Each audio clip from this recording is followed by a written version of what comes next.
Welcome back, everybody. Welcome back to the Combat Footage Show. I'm Ronnie.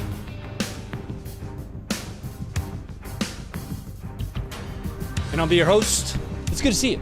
I was away for a couple weeks, but do me a favor, tap on the like button, drop a comment in the chat, let me know where you guys are chiming in from, because we're back.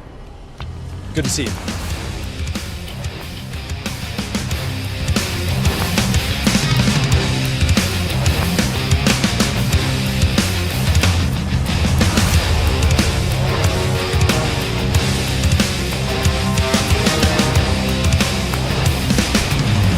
Okay, what do we got here? Baltimore, Maryland, welcome in. Hey, from Denmark. Virginia, what's up, man? South Dakota, what's going on? Dallas, Texas, how are you? North Carolina. The Netherlands, California, I'm sorry. West by God, Virginia. Welcome in. Maine, how are you? London. Another Maine, hello. I thought I read Indiana, but I think you just, had a stroke or something typing on your keyboard. Couldn't read that. It's good to see you. Welcome back. For those that were wondering where I was, I tried to update as many folks as I could on socials. The challenge being that, we're just across so many socials that when we try to post the update on as many of them as possible, so that's kind of a shameless plug for the Funker actual Twitter account, my personal Twitter account. But I've been away for 2 weeks. And it's unfortunate that I had to go away in the way that I did. Our last stream was about 40 minutes long. Right towards the end of the stream, we got absolutely hammered with hail and all kinds of crazy nonsense. And it took down the internet in the whole house. I, even wasn't able to go live on the other stream that typically follows this one over on the gaming channel. But that was the last stream, and it kind of just went dark for a couple weeks. I did my best to let you guys know that I was going to be away for a little while. I do hope that you've been checking in on the app, on the website. The guys have continued to knock footage out. I tried to post a couple things here and there on our socials where I could, but my time and energy was absolutely dedicated to the trip. That leads me to tonight's show. We have a full show for you tonight. I had really two options with how to put together the show. I could go back and I could try to cover every heavy bit of footage that happened since our last live show. We'd be here for a long time for that. Or I could, resume it as though we never stopped. But then, we'd be missing a little bit of context, some of the setup for some of the footage that might have occurred over the weekend. So we're actually going to hit somewhere in the middle. It should be a, normal length show. But we're going to cover things that happened over the past weekend, as well as a few things that happened last week. Really your time frame, the LTIOV, or information cutoff, if you will. That's a better term for it. The information cutoff for this is about 4 to 5 days ago. But the caveat that I have for this, guys, is there's going to be some stuff. We're going to be very strict just watching the footage tonight. I'm going to try and give you the context that I have, but I've been away from footage for 2 weeks. I, quite honestly, really did separate myself from as much footage as possible, just given the nature of, why I was away. If you want to talk more about that, we could talk about it on the follow-up stream. This stream will automatically redirect you over to that one at the very end. It gives you a little option up at the top, a little bit more of a laid-back atmosphere. But for tonight, we do have a full show. Like I said, we're going to see footage of armored assaults tonight. We're going to see a lot of maritime footage. We'll even see some historical footage to end the night. The first thing that I want to talk about is grain. Not necessarily grain. I shouldn't say grain. But ships, boats. Yeah. I continue to argue that all ships are boats. And I don't care what you say otherwise. It leans into the turn, leans out of the turn. You can park a boat on a ship. All ships are boats. I just don't care. Russia has held up on their word that they would interdict and board any vessel traversing the Black Sea that it, in their own subjective criteria, believes could be destined for Ukraine with weapons. Specifically, they boarded a Turkish ship with actually some pretty amazing chopper pilotry. I gotta pull this one up on the Funker 530 website because my original link went dead. Stand by for 1 second. Here it is. That was easy. Check out the video.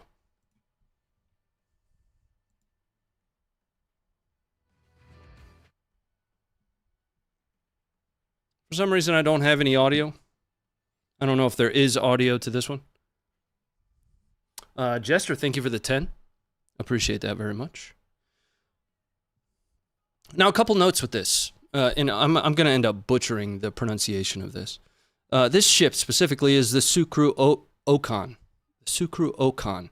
And its destination was a Ukrainian port. When Russia's warship, the Vasily Baikov, was trying to get a hold of it, it actually turned around and went back towards its home base to try and get a hold of Coast Guard resources, just somebody to help. But the Baikov actually fired on this ship as some kind of a warning shot, if you will, and eventually it did stop. Russians boarded it and inspected it. They inspected all of the crew's passports. They inspected, the cabin, the captain's quarters, top to bottom, and essentially found nothing. Now, Russia's statement afterwards was something akin to, "We believed it might have weapons destined for Ukraine." What's most interesting about this for me, though, is the precedent that was set here, right? Russia did say that they would do this, and here, this is, at least on video, the first time that we've seen them actually do it. That's a KA-29, just to let you guys know what chopper that is. And that's actually pretty amazing watching that. But the precedent that's set here is what really interests me the most. I haven't seen, and it might just be my disconnect over the last couple weeks, Turkish response to this of any kind. But I'm interested to see what ends up becoming of ships that do try and traverse the Black Sea to Ukrainian ports moving forward, especially seeing that Russia will interdict and board those ships. Now, speaking of ships, we're going to go ahead and we're going to jump right over and stay in the maritime lane here into Crimea. Well, into the waters around Crimea. Unmanned surface vessels. Ukraine continues to use unmanned surface vessels in and around the Black Sea to harass and in some instances actually impact Russian Navy and Russian ships. Here's some footage of Russia throwing just about everything that they have to destroy all of these unmanned surface vehicles.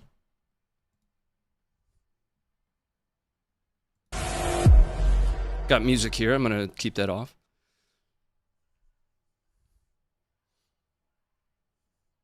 Now, this is just within the past couple days. And you can see the small arms kind of skipping around everywhere, being followed by choppers. Looks like some of it might be, either dawn or dusk.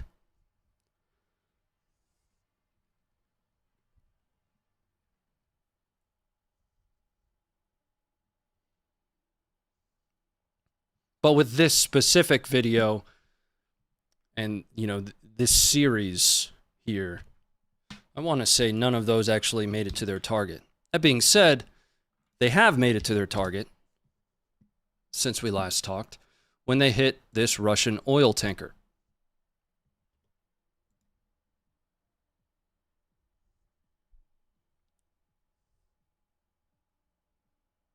No sound on this video.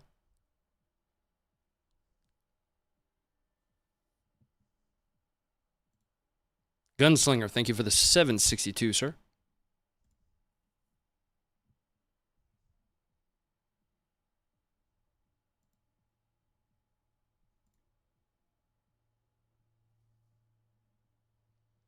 Now, we're not able to see the aftermath in this video, but don't worry. I got you covered. Here is the aftermath of that unmanned surface drone strike on that oil tanker.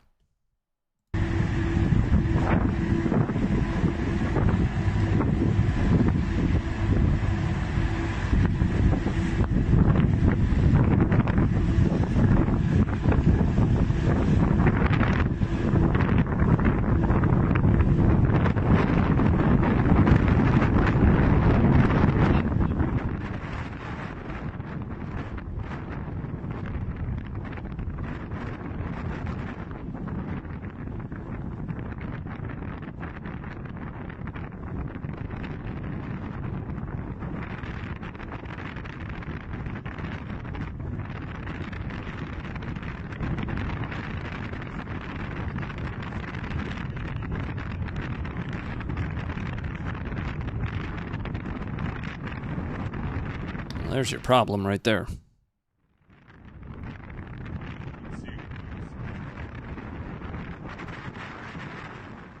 Now, this one actually occurred while I was away, and if I recall, I did try to research this a little bit. I knew it was something I wanted to talk about when I, came back. I don't believe that this was actually carrying oil at the time that it was hit. But please don't quote me on that. Like I mentioned, guys, I've been away from footage for a little while, so we're going to be sticking pretty strictly to the footage. Sometimes I have contextual talking points to go with the footage. I'm going to have less of those right now for obvious reasons. But we're not leaving the water. Technically, we're not leaving the water. We're going to stay near the water, at least. We're going to talk about bridges for a second. The Kerch Bridge continues to get attacked. Over the weekend, and I want to say this was actually Friday. Might have been Friday, maybe Saturday. It's all kind of a blur since I've got back. Reintegrating with the family when you're gone for 2 weeks. Not a very long time. I've been gone for longer, but just getting back into the groove. You know what I mean? Anyway, the Kerch Bridge was attacked again with explosions heard. Now, the initial report of the Kerch Bridge being attacked, and I'm saying attacked purposefully, was that all missiles, and it was originally reported as 2, were intercepted by Russian air defense. This air defense specifically.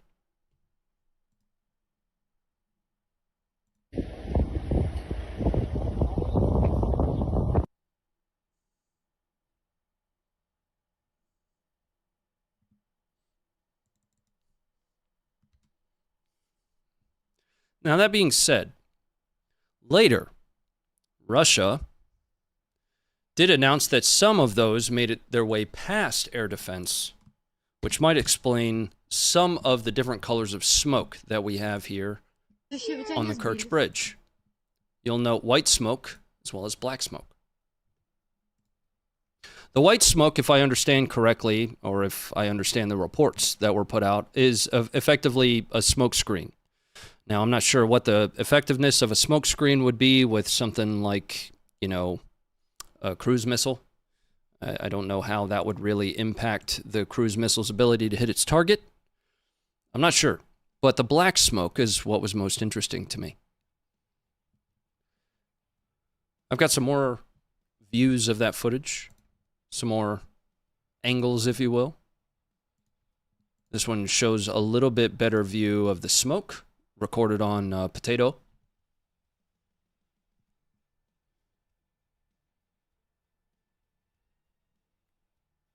And I think I've got some more footage here.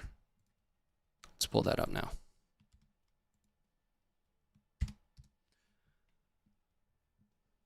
Yeah. Better footage here. No sound on it, though. Note the black smoke, though. Now, explosions. I've seen reports of heard explosions up to 8 total, all the way as low as 2. Right? This is again one of those bits of context that I'm probably not as far along as you guys might be. So feel free to jump in the chat and let me know what actually happened. I do know that the traffic was shut down on the Kerch Bridge a few times. Not just once, but more than once, and has, at least to some extent, resumed. Now, Zelensky, some posited that this was some form of a training scenario, but Zelensky spoke about the smoke and spoke about the Kerch Bridge. Here's an excerpt of what he had to say. Дуже красномовне задимлення на Кримському мосту і не тільки. Все це свідчення, що ми жодного злочину Росії не залишимо без відповіді. Дуже красномовне задимлення на Кримському мосту і не тільки. Все це свідчення, що ми жодного злочину Росії не залишимо без відповіді. Дуже красномовне. All right, let's bring it up. So, I obviously couldn't not cover something like that, or could not show you the footage that we have of that. When I say cover stuff, we're not a news team. I'll say that till I'm blue in the face. We're not a news team, right? Here to bring you some hot take on stuff. We're here to archive and document footage, right? And as we find stuff, you see it. That's it. We are going to shift over to the map, though, because it's time for us to walk through the map like we always do, and let's head over to Deep State. And we're going to be starting at Novoozerne, not somewhere we've talked about before.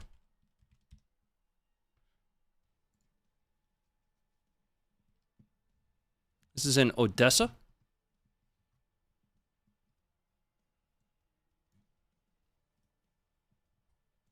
And we have, excuse me.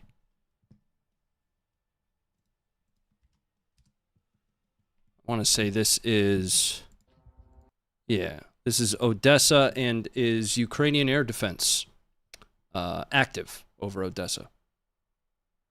Coming up now. Он полетел, как пулемет, блядь, куда-то в бухту.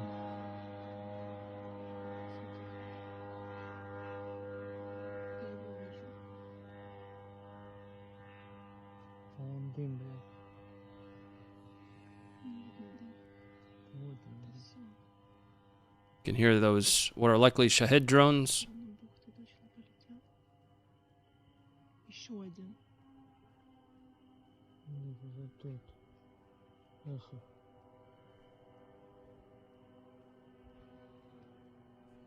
Идут с той стороны. Да. Вон он, блядь, низко летит. Видишь? Он уже куда-то полетел. Все, убирай.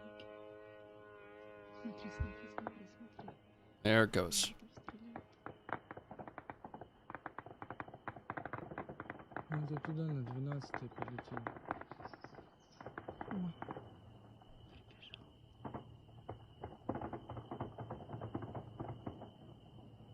Куда прилетит? Еще одна. Паш, куда они стреляют? Может, там еще летит.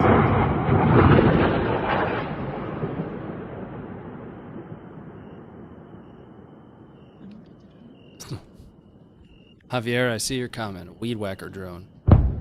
Little two-stroke.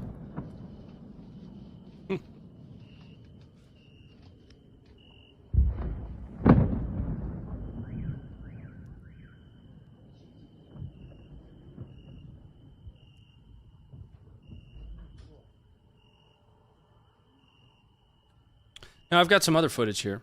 I've got some interesting stuff. We're going to jump over to the Funker site here. And we have a Flakpanzer in Odessa getting an air kill.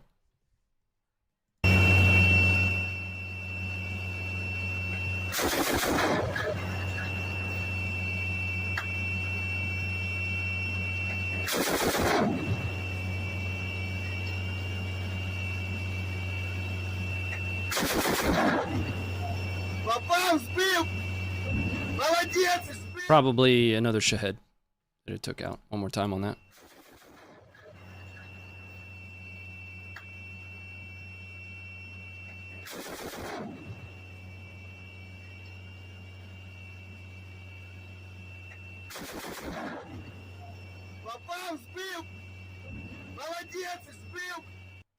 And that's what I had for you guys out in Odessa. Now, right before I went live, I was coming across some additional strikes that, hit ground in Odessa. I didn't copy down the footage here, so we'll probably end up covering that on Friday. I want to say a supermarket was hit of some kind, whether or not that was from air defense trying to interdict Russian missiles. There was comments and statements about that. It's just not something that I was able to dedicate time against, given just the time available before the stream starts. So we'll probably end up covering those strikes on Friday. But I want to jump to the map because, again, we're going to end up being here for hours if we don't get into the map here and start diving into the counteroffensive areas. We're going to start in Kamyanske.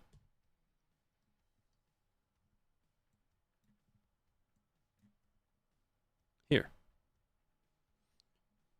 Now, we'll have relatively little footage in Kamyanske, I don't know.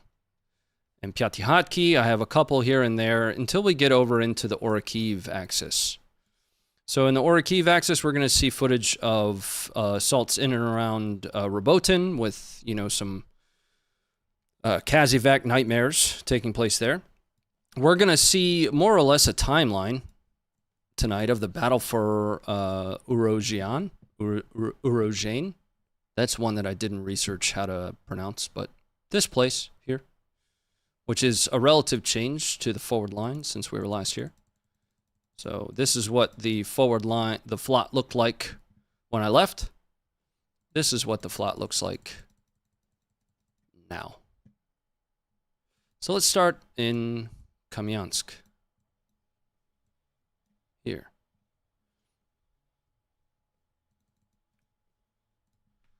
It's actually going to be Russian perspective footage of mortars.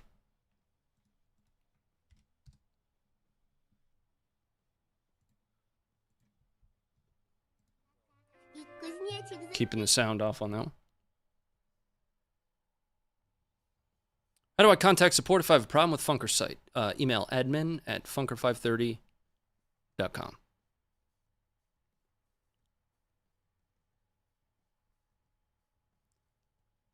Robotyne. Is that it? Robotyne? Doing my best.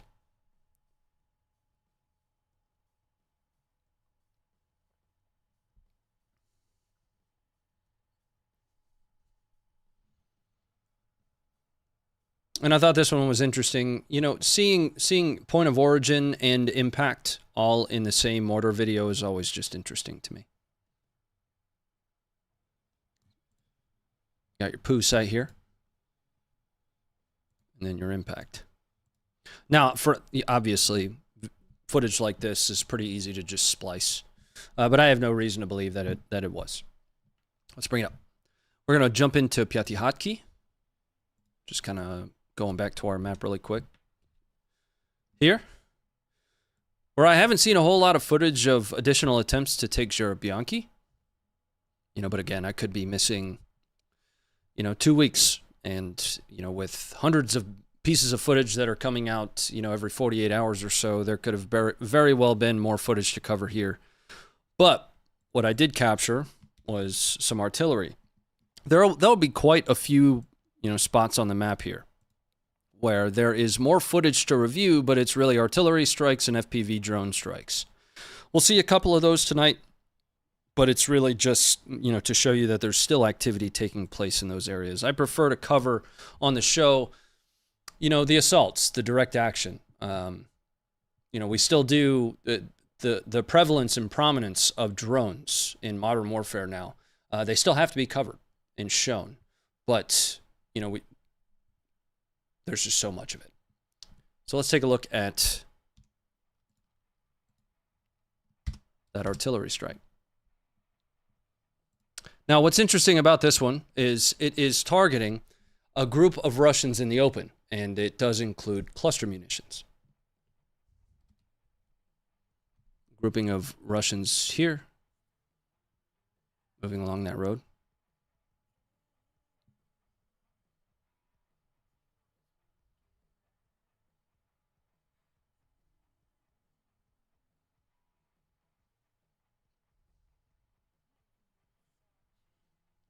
Checking in on the chat here, COD Freak 760 snipes. No wonder you've been gone. There's nothing to... Why are you yelling at me? Stop yelling at me. The counteroffensive is a failure. Well, it's not progressing very fast, that's for sure. To say it's a failure, though, I think would probably be false.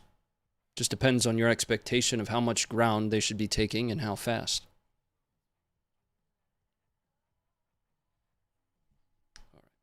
Let's bring it up. We're going to be moving to the Orikhiv axis next, where I have quite a bit more footage to show you guys. There you go. This is the Robotyne, or Robotyne. I don't know, guys. Robotyne. You guys know what I'm saying when I say it.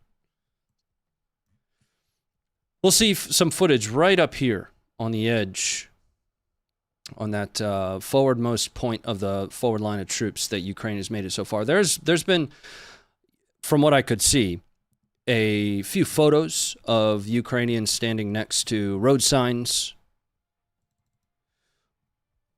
But this is actually going to be a series that we'll watch. So we'll watch it in what I could figure is its timeline. And it is effectively a CASEVAC using a Bradley. So multiple perspectives coming up here.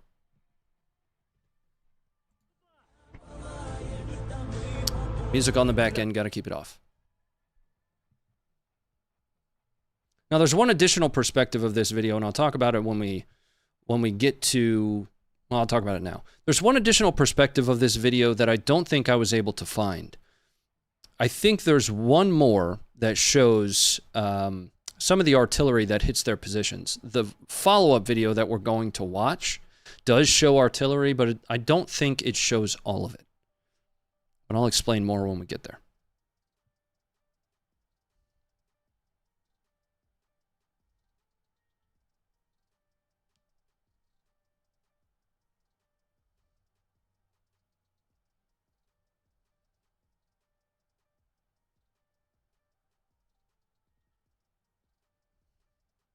Hiram, no, I actually haven't had a chance to yet.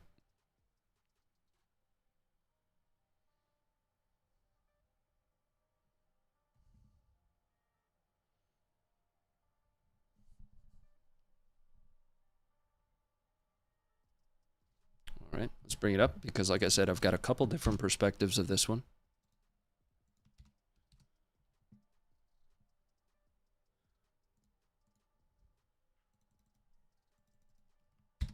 Here is that second perspective. This is from the air. So this is that Bradley that just pulled up. Music again, going to keep that off. Bradley's Bushmasters laying fire as they load into it, or this is, so this essentially occurs at the tail end of that operation.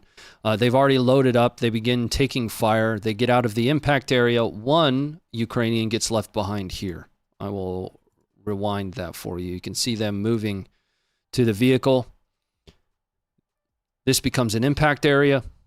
The Bradley moves off.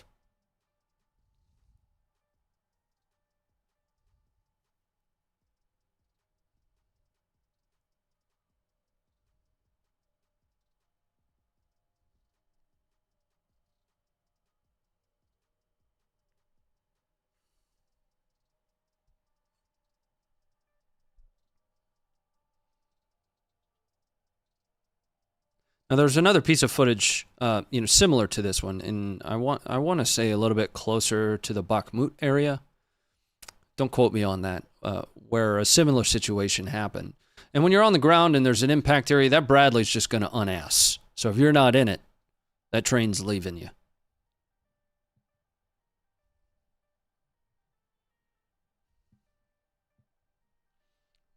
But in that second bit of footage, it wasn't a Bradley. I want to say BMP or I don't recall.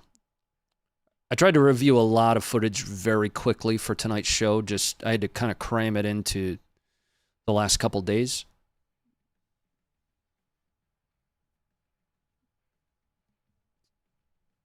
See him still moving there.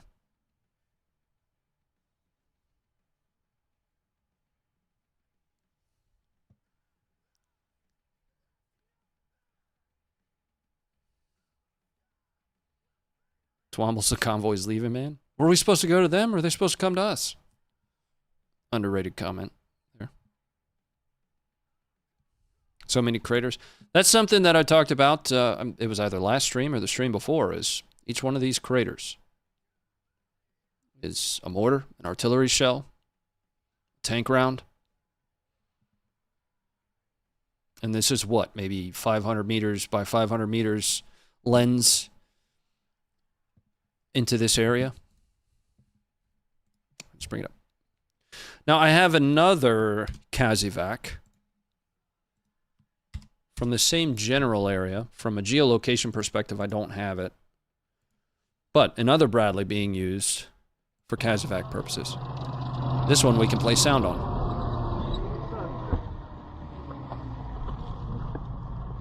Давай. Пошли.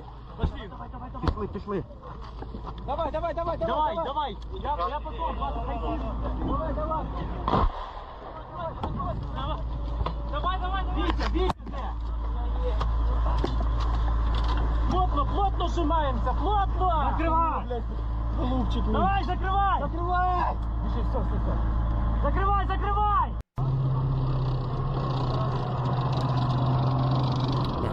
I'm not going to play that one through twice. The last bit of footage that I have from the Robotyne, and I'm going to keep saying it wrong. You know, it's muscle memory at this point. But the last bit of footage that I have from this area is actually a pretty hellacious firefight. It's from a Russian perspective. Headphone warning. I'm going to turn it down at first, but then I'm going to turn it up.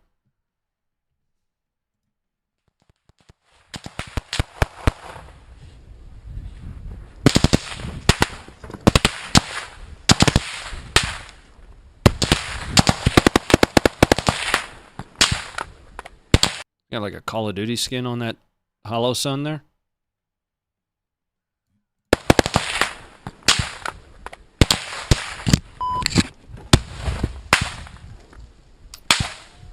And actually, I lied to you. This isn't the hellacious firefight. That's coming up in a little bit.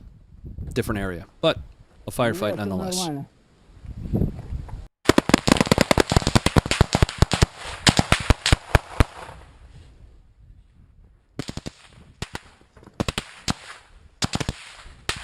right, let's bring it up. Travis Self, thanks for the $2. Is that a BFT in the back of that Bradley? I'm not sure. Let's take a look.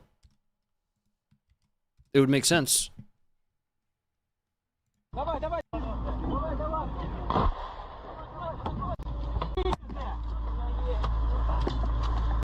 Right here?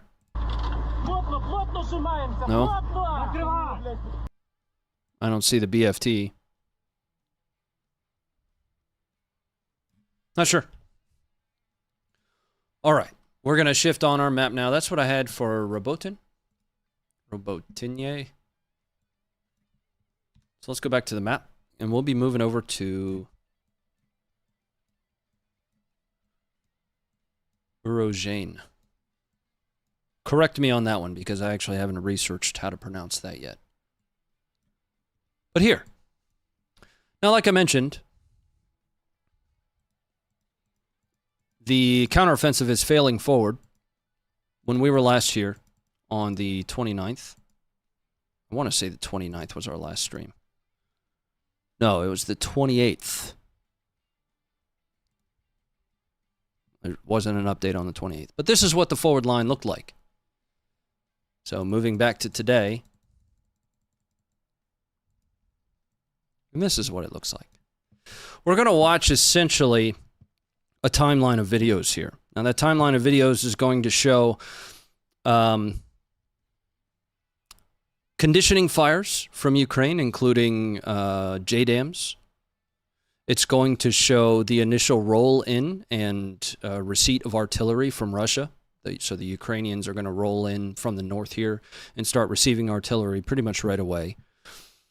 We're then going to see tanks as they fire towards the south from different positions.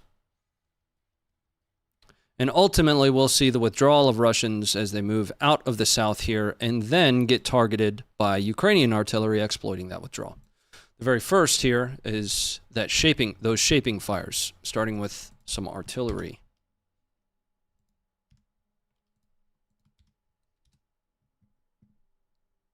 That's coming up for you now. Now, I want to say if this is the video I think it is, I think there's a jump cut in this one. Yeah, if it is, you'll see it.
All right, let's bring it up. More shaping fires.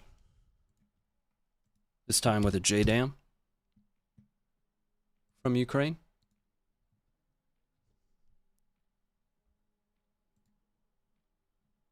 Big bada boom.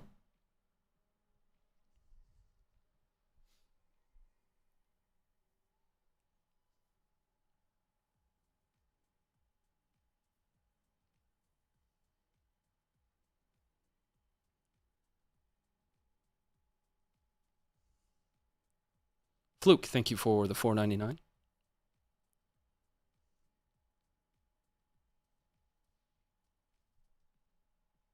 There's a cat in my office.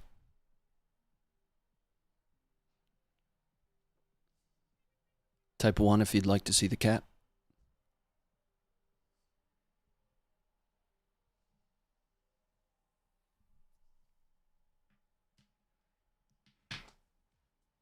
Psst, psst, psst.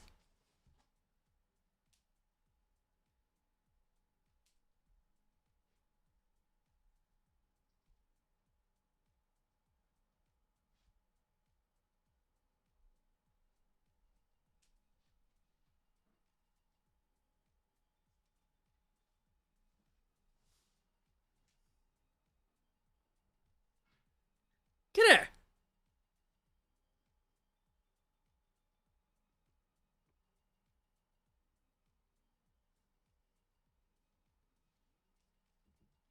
All right. Put my headphones back on. That cat's awesome. So again, you guys just saw the JDAM. Now, what you're going to see next is the Ukrainian column as they make their way into the north of the city, town. But you'll note that they immediately start taking artillery.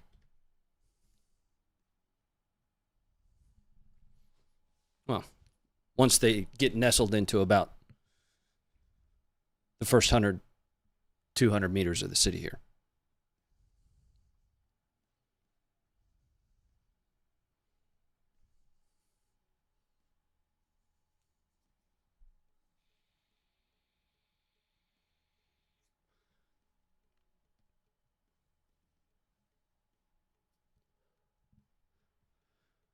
Now, because I reviewed this pretty quickly, there's a possibility that was a mine strike of some kind.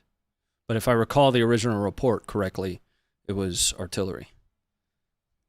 See that vehicle kind of nope the hell out of there. This vehicle continuing on. And if it is artillery, that's kind of what you would want it to do. You wouldn't want it to turn back around and route back through the impact area.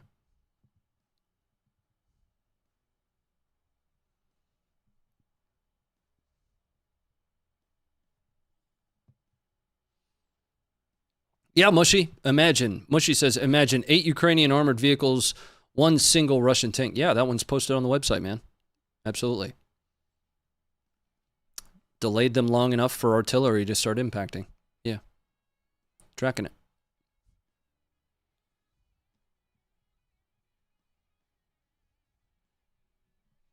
There is no sound to this video, by the way.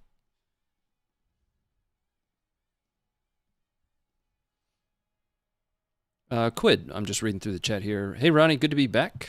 I went ahead and hit the like button. Thank you very much for it. Appreciate that. Please do tap on the like button. Slap it around if you like. We appreciate it, man.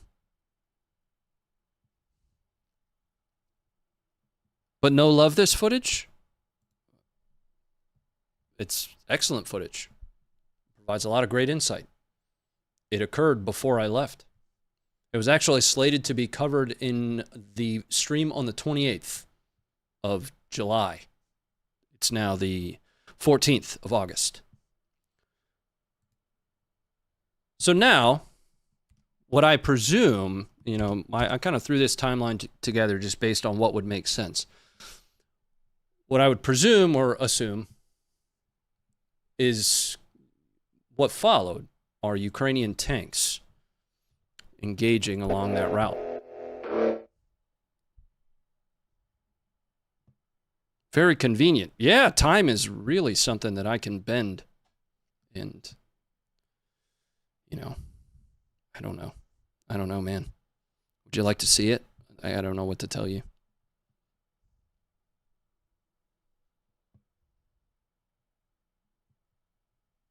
So just to kind of point you at the tank here. Down here in the bottom left is that Ukrainian tank.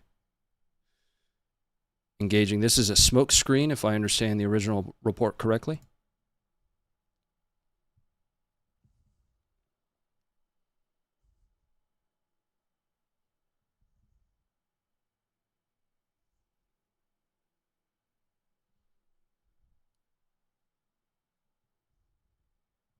See those? You can see the impacts of the tank here. Bottom right as well. Yeah, we're actually going to see a closer view of the tank that's to the west. So you're looking south right now. Off to the right of your screen would be the west. We're going to see a closer view of that tank.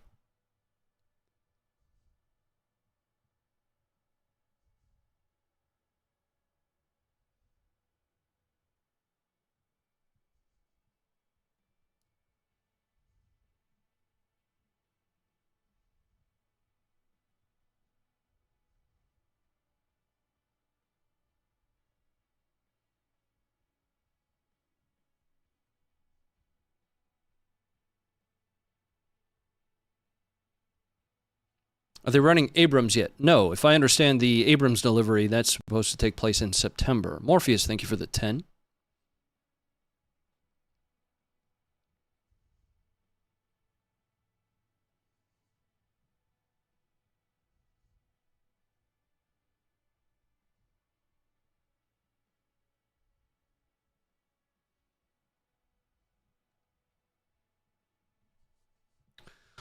I'm going to respond to this question that I think is an interesting one, with coming from an absolute position of ignorance. All right, so just about everything that I talk about here comes from a position of general ignorance, because again, we're here to document footage, right?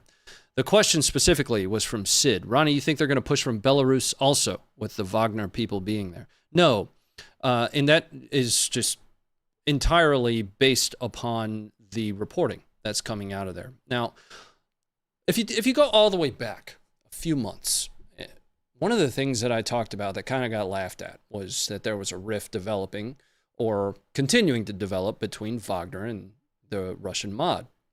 And it was just the most hilarious thing to everybody.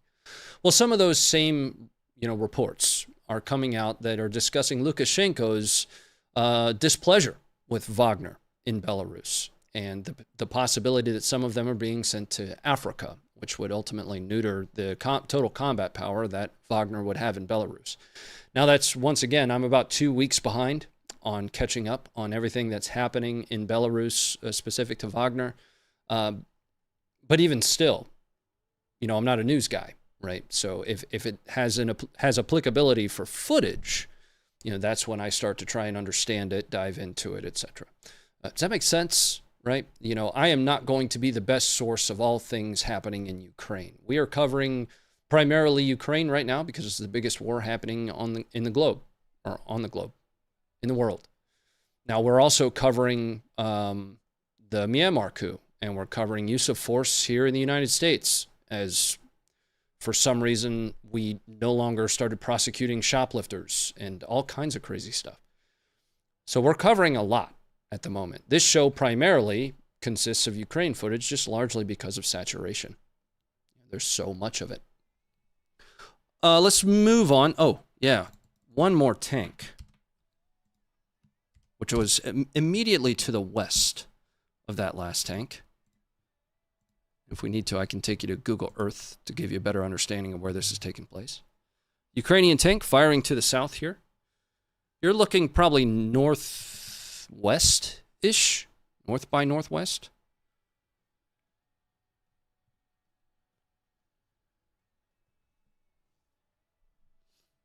Raffle? Did I say something funny? I have no idea. Probably said something stupid, but that's okay.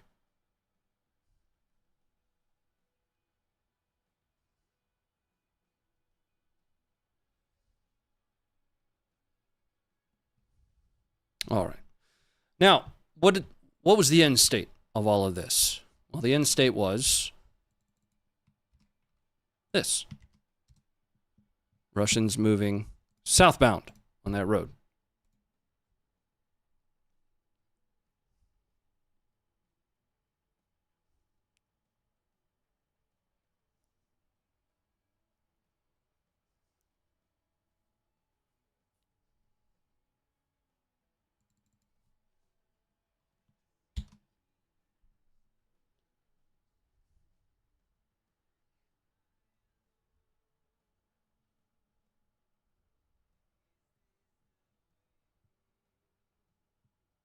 That has to be one of the most annoying watermarks.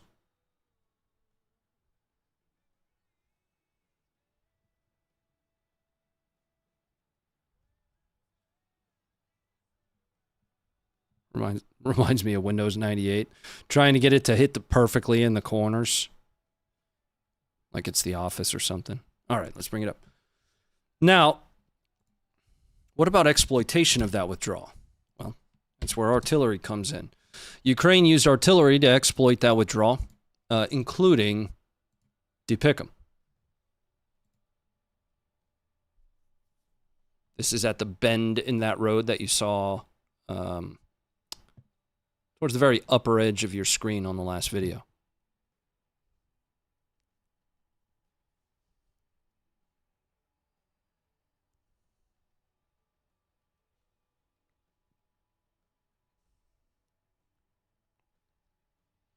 There's Dipicum. It's a video of a video. But this is the best quality version I could find of this.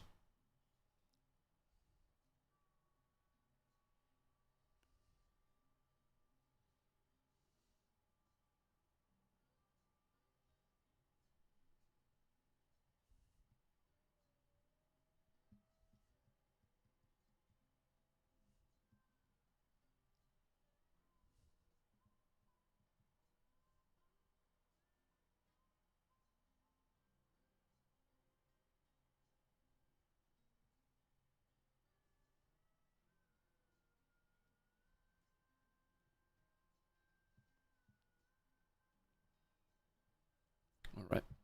Now let's bring it up. So that is what I had for you guys for Urozhiane. Am I saying that correctly? Let's move, though. We're going to jump back to the map because we're going to shift a little bit. And we're going to head towards Mikilsky, if I'm not mistaken. Yep. We're moving towards Mikilsky.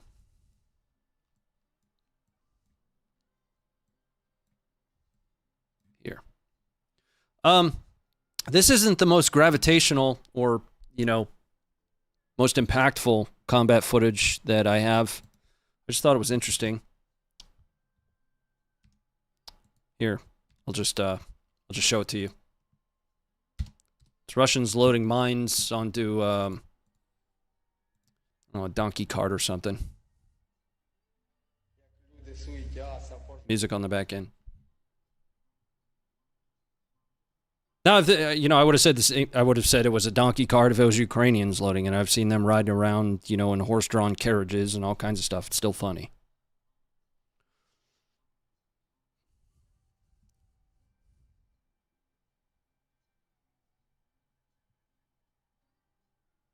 And it looks like it was targeted.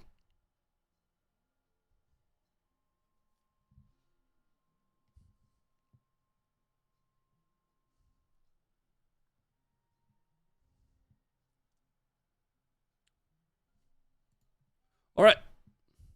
We're going to shift again. We're going to head over to Marinka. Now, in Marinka, we've got a bit of contextual footage coming up for you as well. When I say contextual footage, like I mentioned earlier, we try to focus very specifically on the combat portion of the footage. We don't often show a whole lot of aftermath type stuff. We'll see a little bit of it tonight. Every so often, though, it's important to show a little bit of context. And the context in Marinka that you're going to see over the series of the next 2 or 3 videos is just destruction, to put it plainly. Now, this first one is a very interesting before and after video. Russia released some footage, which I actually haven't found the original of. Russia released some footage of, I want to say it's a T-90 as it's moving through Marinka. Now, what somebody decided to do was take Google Street View and marry that up to where the tank was looking. And I thought it was just interesting context.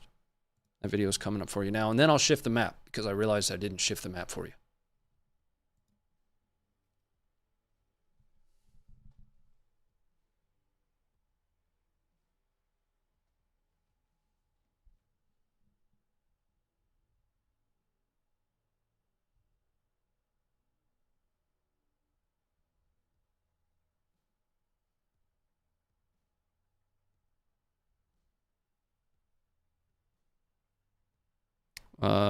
Isaac, thank you for the 15. Hey, glad you're back, Ronnie. How was your AT? My unit's AT was last month. That was good. About as good as it can be, I guess. Appreciate the 15, man. Sandy, thank you for hitting the support button. Welcome.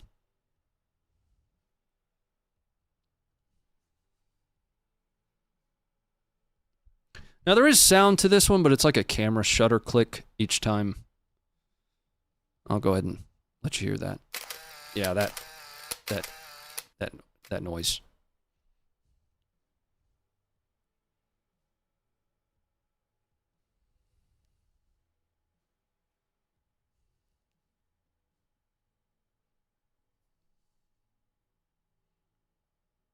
Now, if I had time, you know, in prepping the stream tonight, you know, thanks to this watermark, I probably could have just gone to that Telegram, but you know, I tried searching around for, you know, a few minutes, but I think you get the gist of the video using this altered version.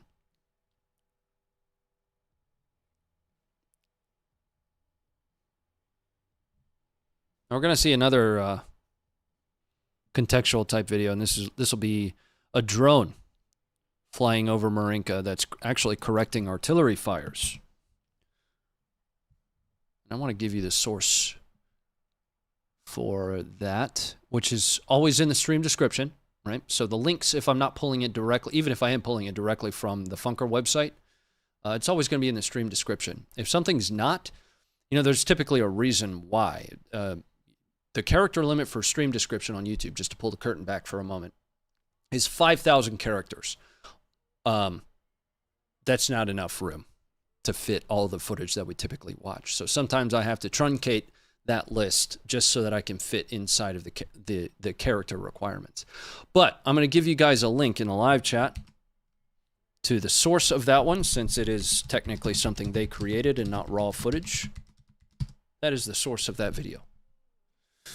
Now, the next one is that drone footage from Marinka, but I promised you that I would bring up the map and show you where we were for those, you know, not really tracking locations very well. Maps are good.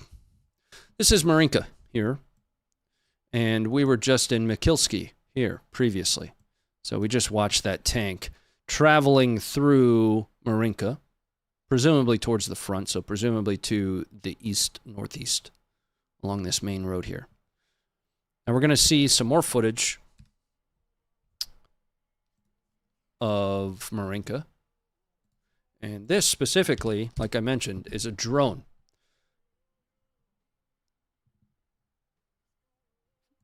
Flying over Marinka. Stand by. I have to go direct to the source on this one. I copied and pasted the wrong link. But it's flying over Marinka, and it's correcting artillery fires. Now, that's something that I've talked about before, and that's the real novelty to drones. Right? A lot of people talk about drones and their usage of dropping munitions. But the novelty that's being exposed in Ukraine right now for drones is actually their use as a forward observer. It's taking away an entire function of the military, you know, the Fisters, the 13 Foxtrots. That is where that's where the drone use in this war is really new. All right. I might need to skip this one, guys. I can't find the original source. Stand by. Let me see if I can do one more thing here. That's Mikilsky. Here we go. No. But I'll tell you what. I'll give you a different one. What you're going to see here, driving through Marinka, is a Russian tank. Here you are.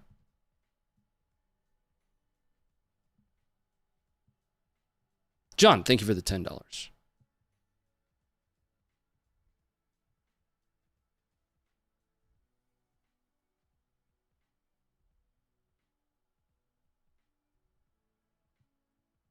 And it hits a mine.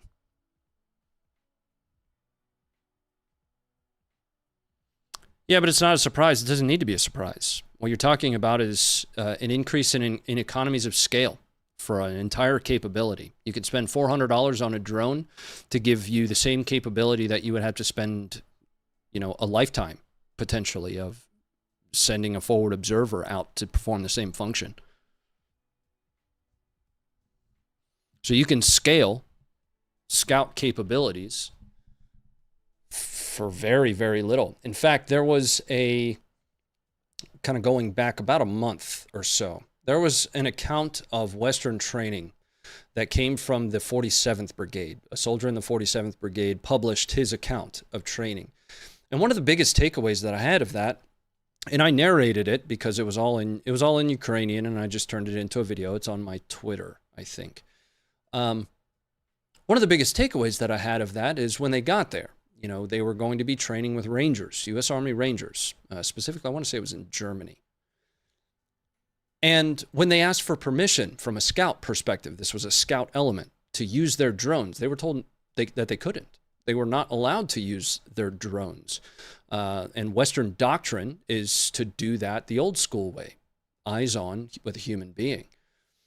There was a whole, you know, set of takeaways that I had from that in that video. And I thought about publishing it here, but it didn't really fit the raw combat narrative. But again, you're talking about scaling a capability for relatively little money that otherwise you would need human beings, right? It's easier to replace a drone than it is a human being. And if it's only $400, $500, $600 a drone, you know, suddenly your eyes out is infinitely more, right? That's the novelty. We saw drone usage in the Syrian civil war, right? Dropping C4 and all kinds of homemade explosives. That's not new, right? But its prominence and prevalence, not necessarily from like a traditional ISR perspective, you know, high flying, all that. It's still technically ISR, but its prominence as, you know, forward observation capability is really what's new to me. I don't know. That's just how I look at it. Let's shift into Avdiivka. Bring the map back up here.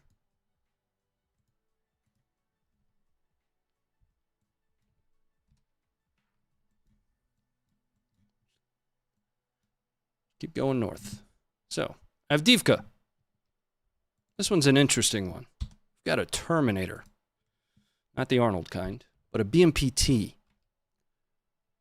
that is actually firing. And I want to actually take you to Google Earth. I want to give you a little bit more detail on this one, just because I spent a little bit more time reviewing this footage.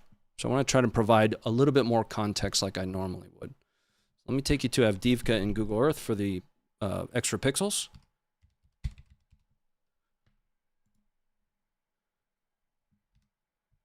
Coming up now. All right. Down here to the south.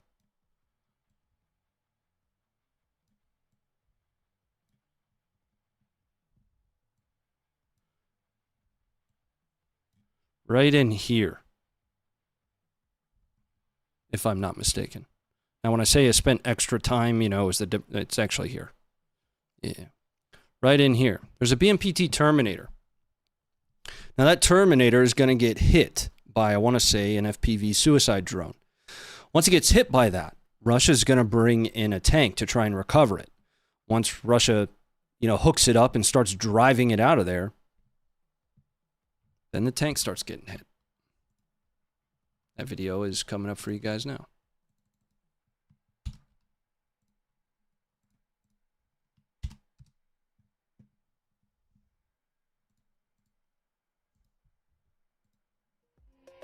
Keeping the sound off, though. There's that Terminator opening up.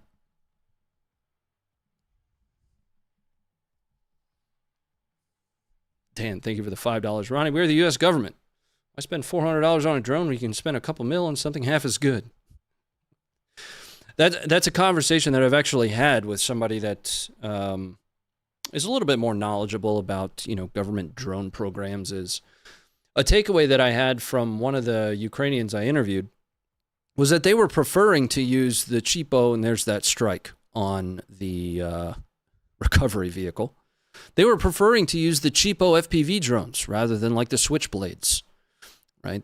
And I want to say the specific one discussed was the 300, largely just because of ease of use, right? So that over R&D government equipment piece, you spend a couple million on an R&D contract for a new drone, and then you send it over to Ukraine, and they're like, no, I'm just going to use this $500 wish.com special. Strap an RPG to the bottom of it and, send it away. All right. So again, that was in Avdiivka. Now to the east of Avdiivka. This is in Yazinuvata. I don't know, guys. I might have butchered that one. Here, I'll just give you Google Earth really quick. I'll show it to you. That's going to be better. This is out here. So we've got Avdiivka here and off to the east.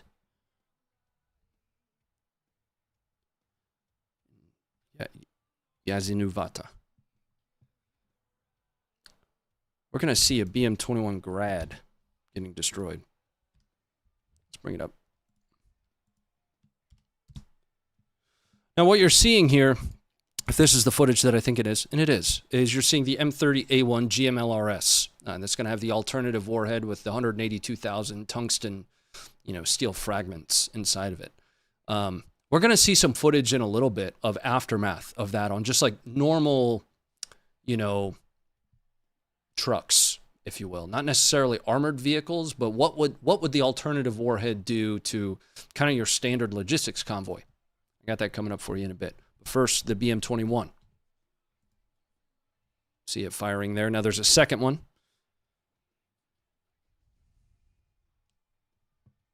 And actually, excuse me, that is not an alternative warhead. It is not. That is not the M30A1. That might be a unitary warhead, GMLRS. But what does interest me is the impacts, and it's gone. What does interest me are the impacts ahead of the strike. I think that's why I initially had it labeled as an M30A1. Look right here. See those?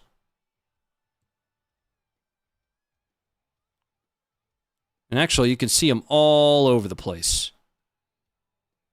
Now, there's a possibility that it still is M30A1, and that detonation that you're seeing is sympathetic of some kind. I'm not sure. But that peppering all around it is what initially led me to believe that it was. You can see it when I do this.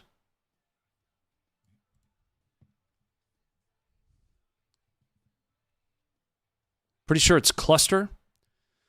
I mean, that's a pretty dead-on impact for Dipicum. So unless it was the Dipicum fired from the HIMARS, which, if I'm not mistaken, they don't have. And also, given its proximity from the forward line, I would find that one tough to believe.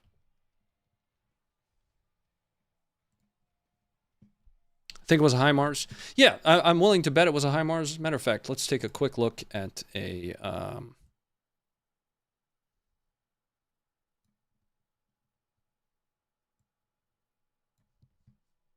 some distance here. So I don't know exactly where in Yazinuvata it was, so I'm just going to kind of center this. So from the forward line, that's only 3.8 kilometers. I don't know what the disposition of artillery is back here.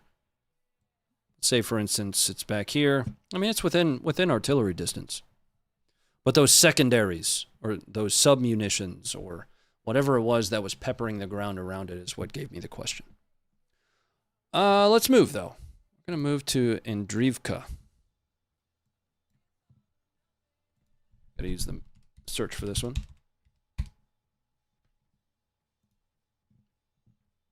No, I didn't. I knew better. Check it out. Here's where we're headed.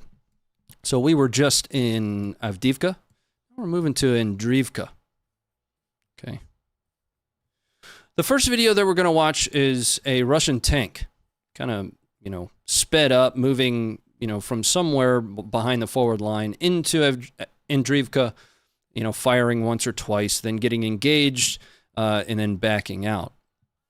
Now, after that, we're going to see some footage of this road here of a Russian assault, very recent, that took place, that did not go very well. Right? We'll be looking at that footage, which is aftermath footage. This is that aftermath footage that I talked about, right? Not unlike the aftermath of the Ukrainian assaults in Zaporizhia that we reviewed that showed the Leopards and the Bradleys destroyed. We're also going to do the same here because this specific aftermath is going to show 3 T-90Ms destroyed, 1 MTLB, and 2 BMPs. But first, let's watch this Russian tank move through Andriivka. Excuse me. I did not speed this up. This was sped up, when I found it.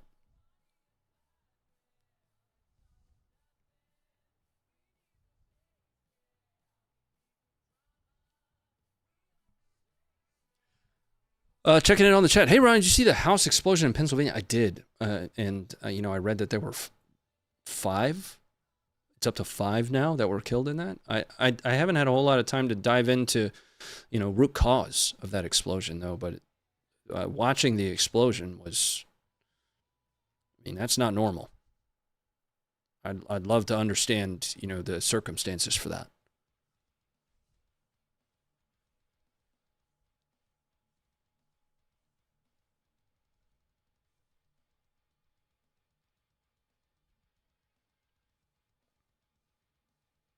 Meth lab, I don't think so. It was in a, pretty nice neighborhood, didn't look like what I know a meth lab to look like.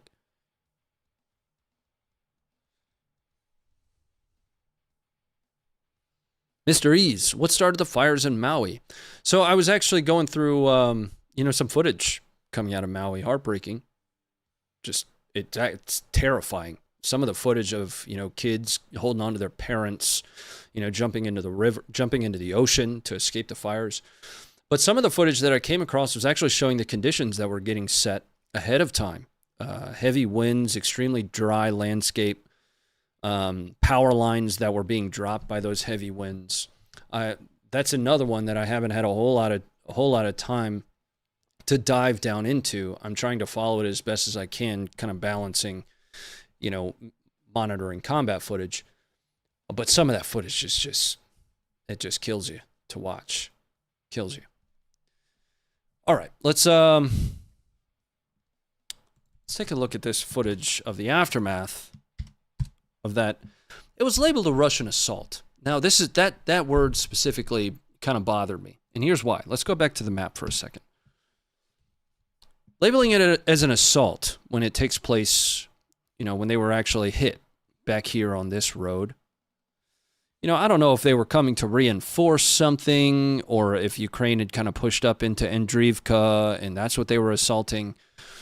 But, this occurred behind the forward line, not by far. What's the total distance of where it took place from the quote unquote, and this isn't an exact. It's only about, 500, 600, 700 meters. Just calling it an assault was interesting. One way or another, it doesn't really matter because there were once 3 T-90s, an MTLB, and 2 BMPs, and now there are not.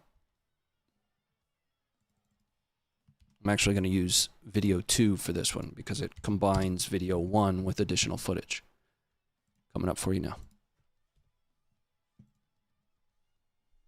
Now, the reports that I read were actually that this assault, reinforcement, what have you, was thwarted by the 3rd Brigade, which, you know, we know has been operating in that area near Klashivka, which we'll see some footage of here in a little bit.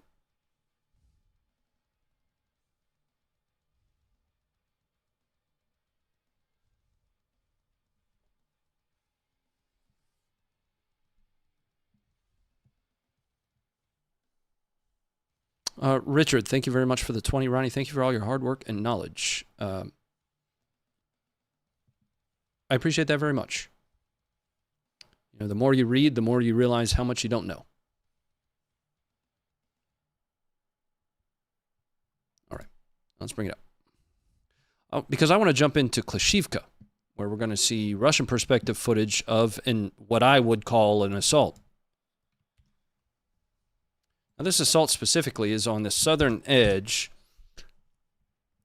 of Klashivka, and it's the far southern edge. Let me show you that on the map, and we're going to need our measurement tool, because one of the things that I saw pretty prevalent when we actually posted this one to our Twitter was that the thwarted quote-unquote assault down here in Avdiivka and this assault that we're about to watch that takes place about right here were in some way connected. Now, that total straight line distance, it's actually about 2.4, 2.5 kilometers, 2.4, right?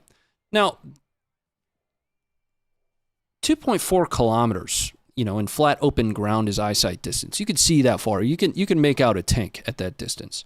But I would argue that these two videos, the second video that we're about to watch, while possibly a part of the same overall operation, aren't really connected.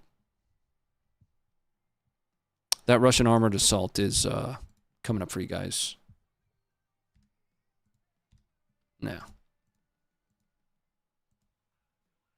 It's notable that the assault does make its way into the city, town.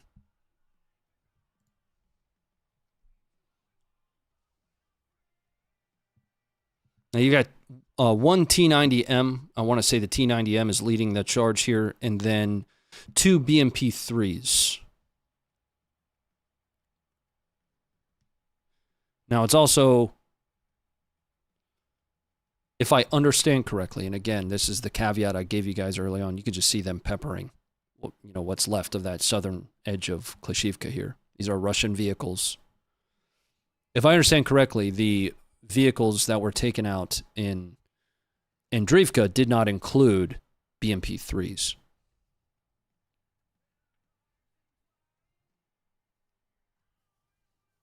Ronnie Show Bradley, we watched some Bushmaster action earlier.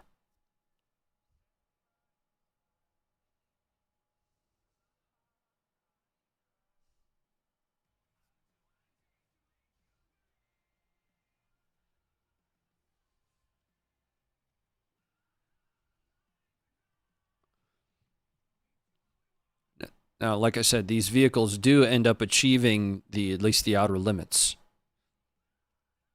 of Klashivka here. From, you know, kind of like a forward line of troops perspective, Ukraine's forward line is, you know, a little off to, I guess this would be, the left of your screen would be south.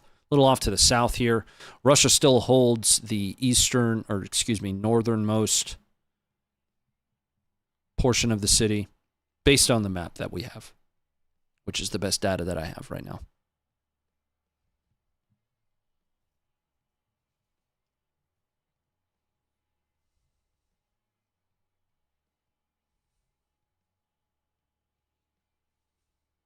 So this is, if I understand, it's always if I understand correctly. Happy to be challenged, happy to be corrected. If I understand this specific assault, it takes place in that gray area.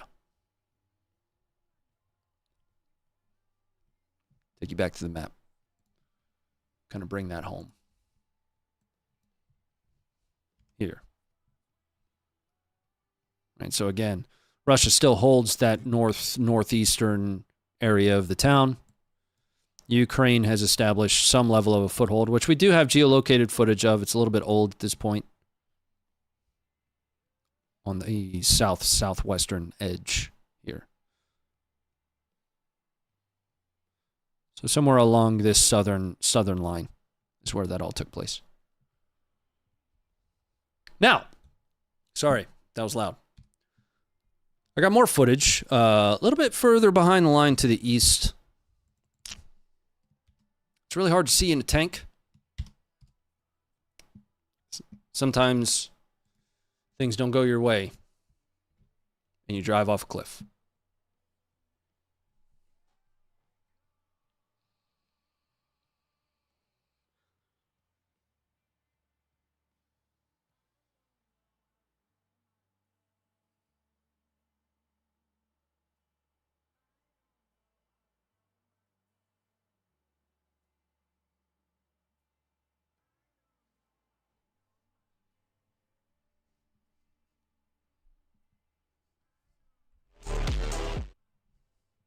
All right, one more time.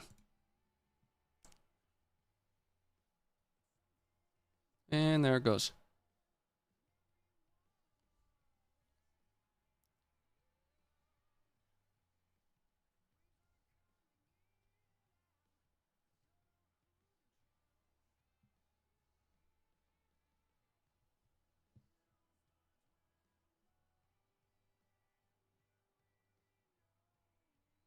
Anybody know if Abrams have backup cameras? I find it interesting that my truck has a backup camera. And I'm wondering if Abrams have backup cameras. Or T90s, I don't know. You know, yeah. If you happen to be able to answer that question, that'd be interesting to know. And I mean that only half tongue-in-cheek. You know what I mean? I would really be interested to understand, you know, the immediate surroundings of the tank from a situational awareness perspective, how difficult SA is to maintain. Right? So I'm only kind of trying to be funny on that. I actually am interested.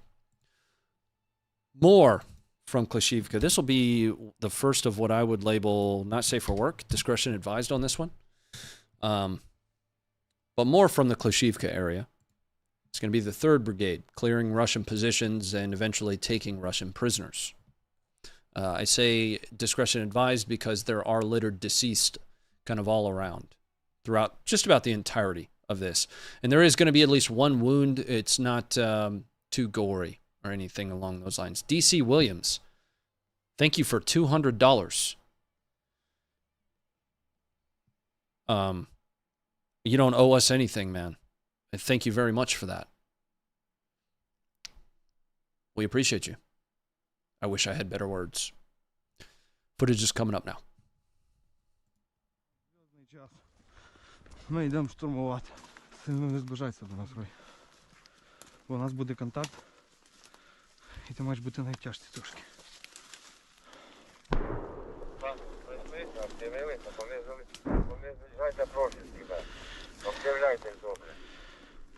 Все, пройшли, подивилися льошки. І там по чуть-чуть йдуть льошки, ми їх перевіряємо без стрільби. Коротше, зняв такий екшен, сука. Але не включив камеру, блядь, ото я лох, сука. Вони, блядь, по правому флангу більше сходять. Я там вже 2 завалив, але, сука, камера не була включена, прикинь? Шива, ленту возьми, у меня лента твоя.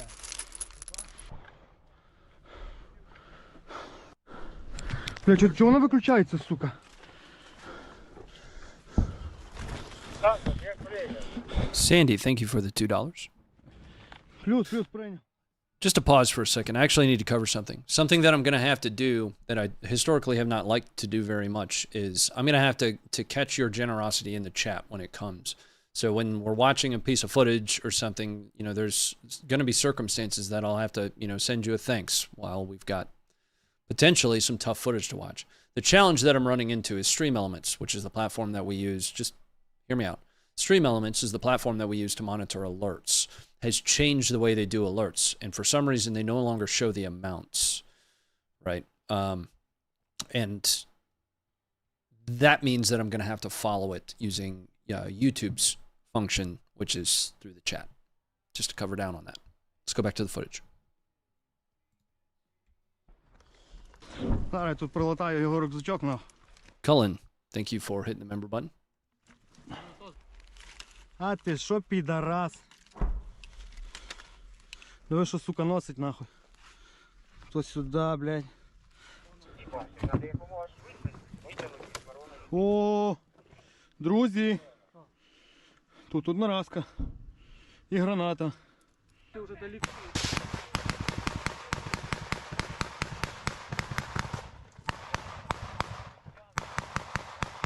Красава, нахуй! Красава, блядь!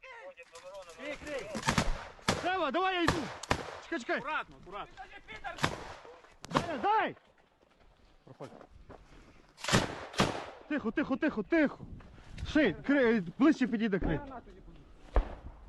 Ляте криса, сука! Красава!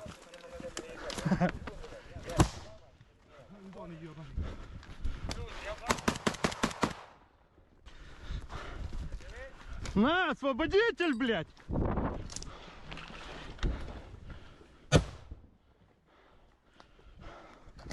Заходимо, тут бліндаж отак іде. Треба заходити, фонарик є? Тіпок!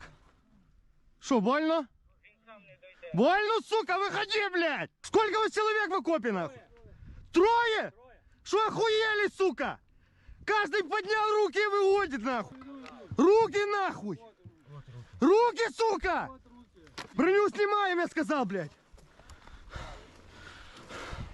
100-300, значит, чё, блядь? Двоє 300 бачу. Руки, сука, покажи, нахуй! Пацаны, побачу гранату, сука, я, блядь... Нету гранат, вообще нету, ничего нету.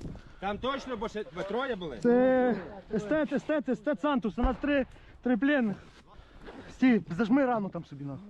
Зажми рану, бо ти вже білий, нахуй. Давайте їх спасаємо, пацани. А в тебе що з ногами, чувак? Єбать, це наші аптечки, пацани. Ти якого хуя відстрілювався, підер? А? Якого хуя стріляв? Стій, стій, стій. Як виходите? Дай мені, сука. Як виходите? Ну що ти рухай? Стань на місце, блядь, як був. Стань на місце, бо зараз крові стечеш, блядь. Ти не чуєш мене чи що, блядь? Ну ви, блядь, герої, нахуй. Спасителі наші, да? Я мотав прийом. Пацани, там походу хтось є. Походу хтось є, да? Давай. Крий, я заходжу.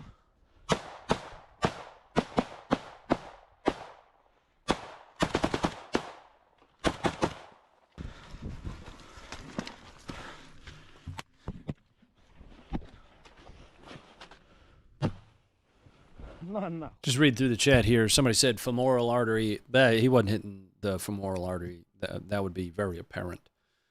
Okay. So that's what I had for Klashivka. Now, I'm going to take you guys to the map. What I'm about to do is just skip over a whole bunch of the forward line. So something I mentioned earlier is just about all along the forward line, we have footage of FPV drones, of artillery strikes, Russian and Ukrainian, and that is consistent. Just about the entirety of the forward line is, extremely active right now. But where I want to take you guys is to Kupiansk. I want to start to talk a little bit about Kupiansk. Did I go too far?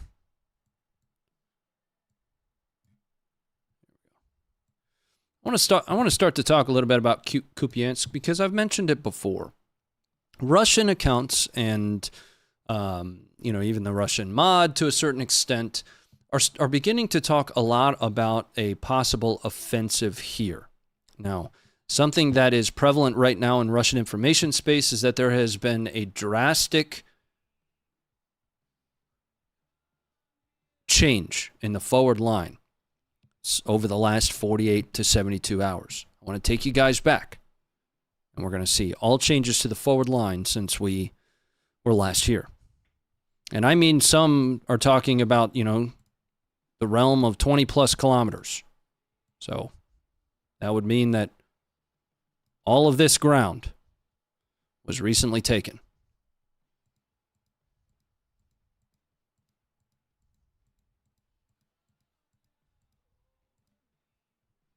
That was the forward line when we left.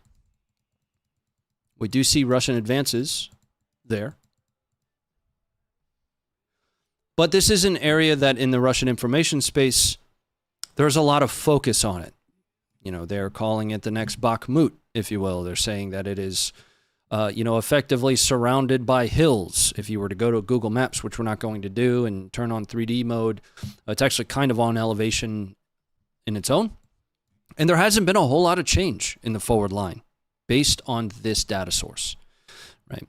Everything is based on the data sources that we have available. Something that will always be imperfect is the timeliness of information when we get it, especially footage. Footage is going to take anywhere from 48 hours to a couple weeks to be published, but also based on the underlying biases of the data source. Now, Deep State is a Ukrainian map. I think it provides the best fidelity, and I think they are one of the first to update changes, whether they be Russian or Ukrainian. It's kind of the closest thing that we have that is interactive like this, right? They do show Russian advances. But the biggest note that I had is that there hasn't been this major 20-kilometer advance, 10-kilometer advance. What do we have here? 500 meters? 1 kilometer? That's kind of an expectations management thing. Because when I got back, one of the first things I started seeing was additional commentary about Kupiansk and how Russia was knocking on the door. They're only 7 kilometers away. 7 kilometers is not far, That's not far at all.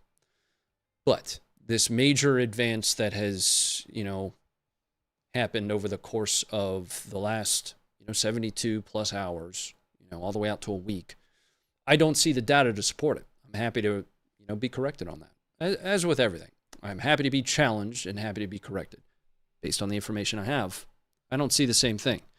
Now, I wanted to show you some of the production that's coming from pro-Russian accounts related to Kupiansk. You'll see depicted here the hills surrounding it, which are exacerbated. I mean big time. The elevation is not that prominent.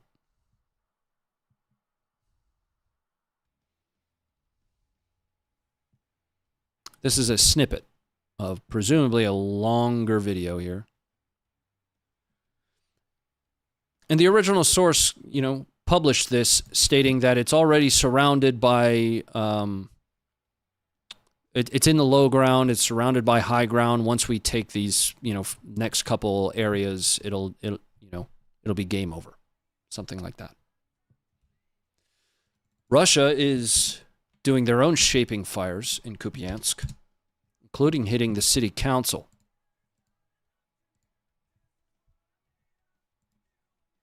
With what I presume is fab munitions.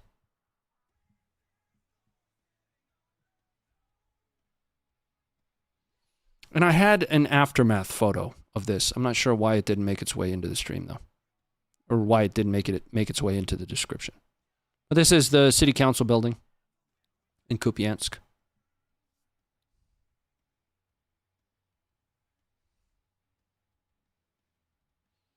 And it's an area that I've talked about before as, one of two things. Either the information space is spinning up about it to divert attention to it, or it is an area where there is an actual offensive push from Russia. So it's an area that I'll be looking at specifically. Now, I want to take you guys off the forward line for a moment.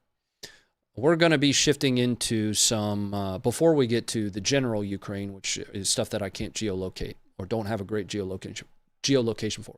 I want to shift off of the forward line. I want to take you to Zaporizhia city. So let's move our map here. Go all the way down here.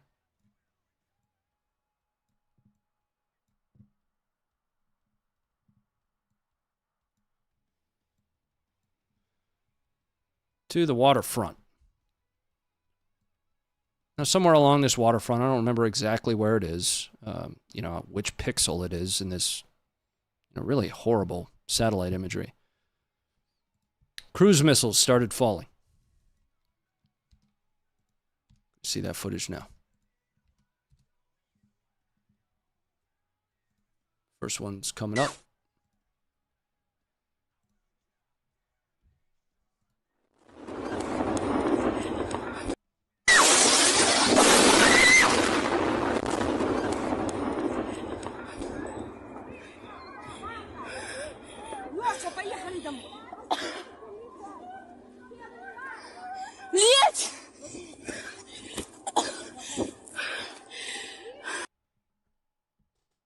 All right, I got another perspective of that. I don't know if this is number 1 or number 2. We'll talk about that here in just a second.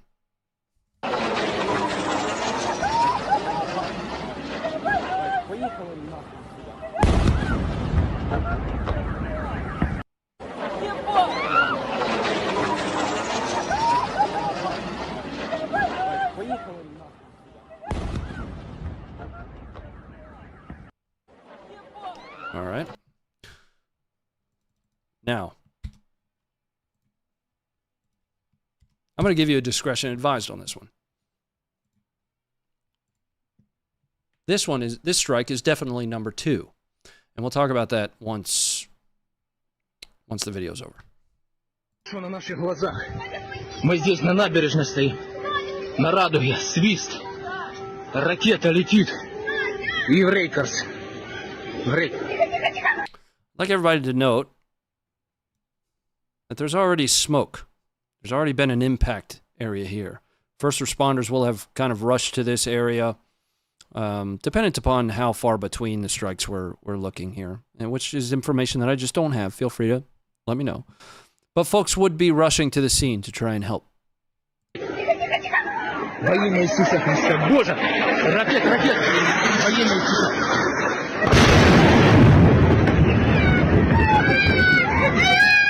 Роман Алайс. Смотрите, что происходит. Тихо, все. Не плачьте. Рабадала. Смотрите, что происходит. Стой! Ребята, только что на наших глазах. Now this hotel, I see an interesting comment there. Ukraine hiding weapons there. That's the first time I've seen that one. And I follow a lot of accounts, right? So I've seen many different justifications for this, but that'd be a first that I saw that one. In fact, Russia's official statement, which you probably aren't tracking, was that this was a hotel, 100%, being used by foreign mercenaries. Now the UN pushed out a statement stating that they have historically used this hotel to house humanitarian workers, NGOs. I'm just relaying their statement.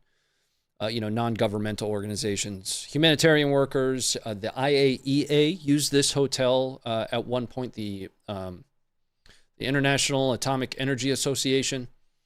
And it's also pretty regularly used by reporters that are making their way to and from the forward line. You're not very far from the forward line. I mean, it's still pretty far back, if you will. But I've got more footage of the area, just to give you an understanding of what Russia states the hotel was being used for.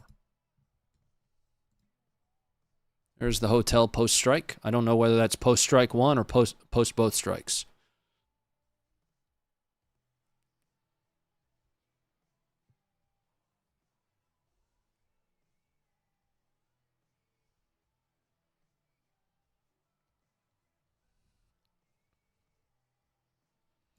Let's bring it up. I've got one more. I've got a before image, what that hotel looked like. Christopher, thank you for the $2. High probability it's your birthday today, right? Nope. But it is coming up. 2 weeks. Here's the hotel before the strike.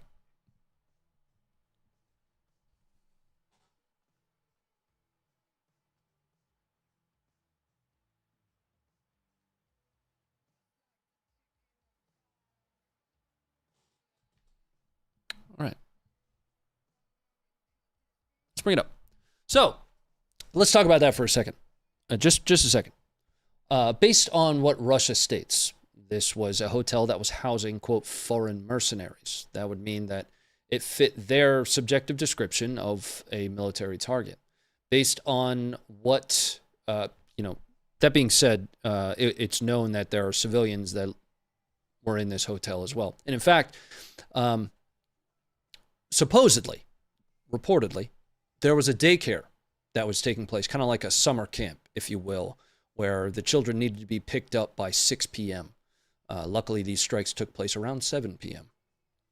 Now, based on the UN statement of what the hotel had been used for relative to the war, outside of it just being a hotel, for the housing of journalists, the UN didn't state that, just journalists have come forward to talk about staying in the hotel. But the housing of UN officials, the housing of the IAEA, that would not make it a military target.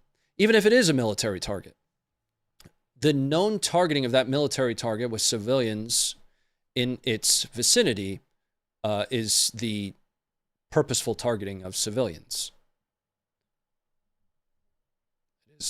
That's just, by definition, what that would be. All right, we're going to jump off the hotel here, and we're going to move into the general Ukraine. Now, I call this the general Ukraine section because I don't have a great geolocation for it. Now, this video is the one I was mentioning earlier, which shows a really good perspective of what the alternative warhead for GMLRS does. That's the M30A1 in those 182,000 tungsten steel balls. Here you are. 8 колес.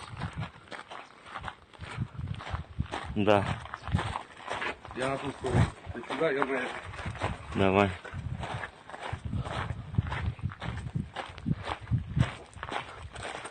С этой стороны все колеса. Баку. Бак серый не полностью пробит, я так понял. So note these little holes. These small holes are all those BB-sized pellets, tungsten pellets.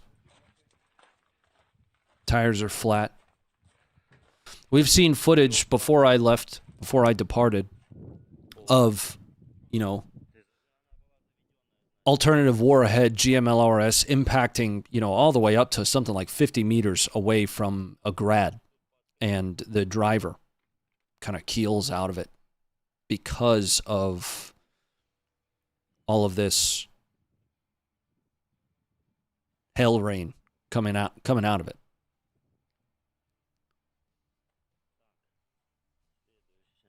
Tires are destroyed.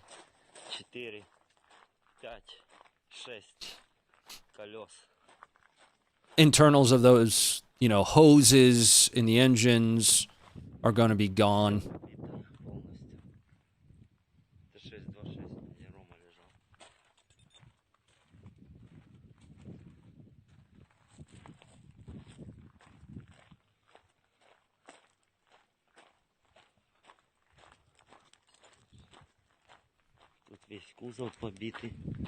I wouldn't be surprised if it's punching through this steel. Yeah, it is. Actually, I haven't gotten this far in the video yet. Now, this is supposedly a Russian, quote-unquote, logistics convoy. I mean, those look like dump trucks, but, I don't know what was in them.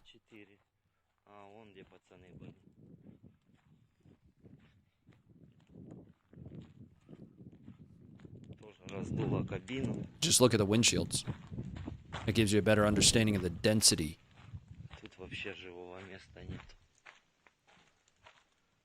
Все посечено в точку. Слабоухо выдулось. Все в крови. All right. It's about the end of that. I think you get the point. Oh.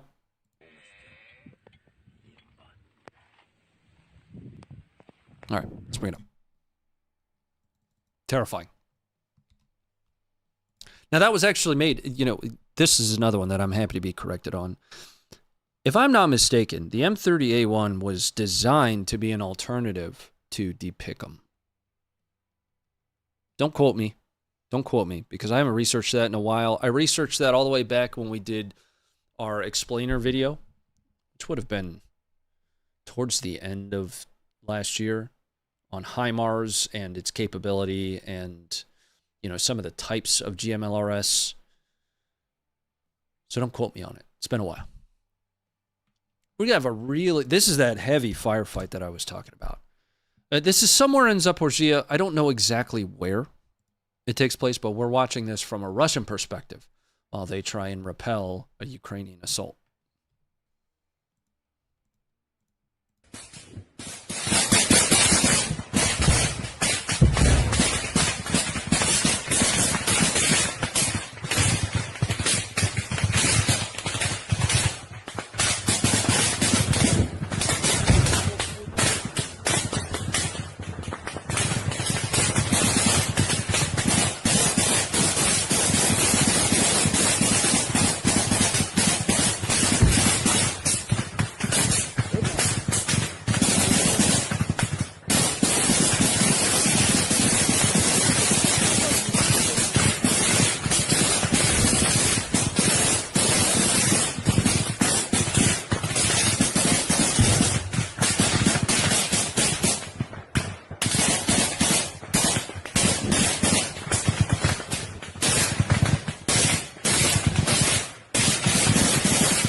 Yeah, if you were paying attention, something you would have seen is the vegetation around these guys and leaves falling. Plenty of incoming here. These are Russians, to answer that question.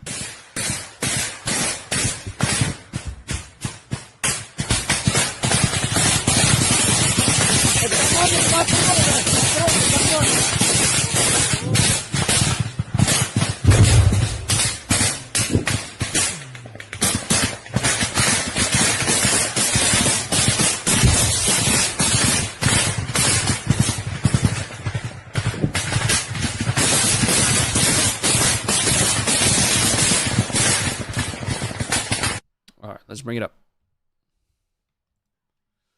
I got an interesting bit of footage that I thought was going to be Yuri, just based on the view, the angle. My ears. I thought it was going to be Yuri, but I know certainly that it's not Yuri.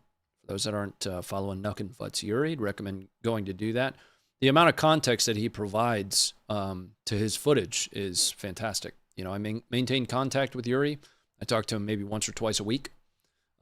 This is seemingly inspired by Yuri, but is not. And I knew that before I even asked him. I'll tell you why.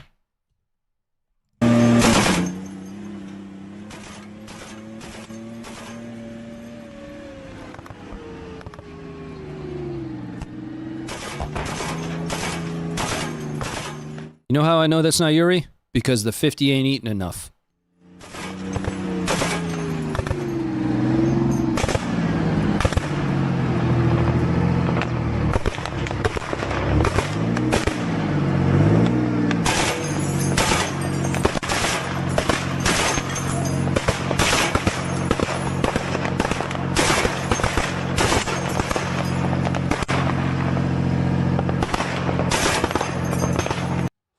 Let's bring it up. That's one rusty deuce. Rusty deuce. She's smoking though. At least it was still running.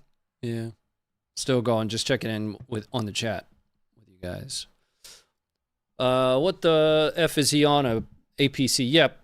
It's not a Humvee. I don't know what it was. It was in one of the sources that I just didn't write it down. You know, I was that was a last minute addition. I just, you know, seeing a 50 run is always fun to watch. 50 ain't eating enough. It wasn't. It wasn't. Gotta let that girl eat.